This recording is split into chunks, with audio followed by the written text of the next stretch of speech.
I'm Dr. Craig Escude. Welcome to Medical Monday.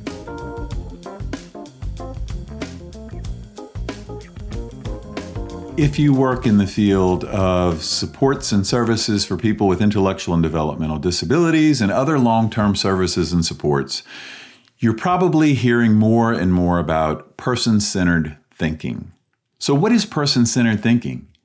Really, it's just about putting the person at the center of their decisions that affect their life.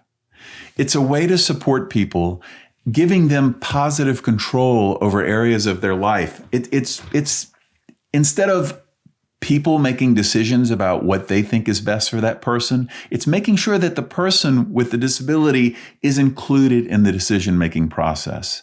It's a way to balance what's important to the person versus what's important for the person. So we've always, relied heavily on what we think is important for the person. They should receive this type of therapy. They should have this type of medical care. They should go to this particular type of activity because it's good for them, without always thinking about what might be important to them. Maybe what's important to them is spending more time with a family member.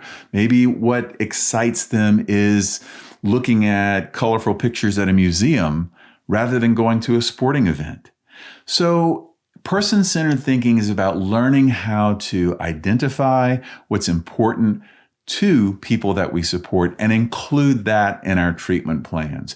There are different types of discovery skills that can be used to help identify things that are important to people, even those who have difficulty communicating with words. There's a lot to learn. There's training available in person-centered thinking, person-centered supports and services. You can find out a lot of information about the training that's available at replacingrisk.com and looking at the services and looking at person-centered services. There's a whole array of wonderful services that can help grow organizations, help grow support staff to learn to support the person and balancing what's important for them with what's important to them. It's things that we all want in life. Sometimes we have to do things that we really don't want to do, but it's important for us. But sometimes we get to do things that's important to us. And people with intellectual and developmental disabilities should have that same opportunity. So learn more at replacingrisk.com. Many of the topics that you hear on Medical Mondays comes from the book Clinical Pearls in IDD Healthcare. It's a great resource guide that provides helpful clinical information to anyone who provides support for people with intellectual and developmental disabilities. This includes family members, direct support professionals, nurses, physicians, and others who work in the field.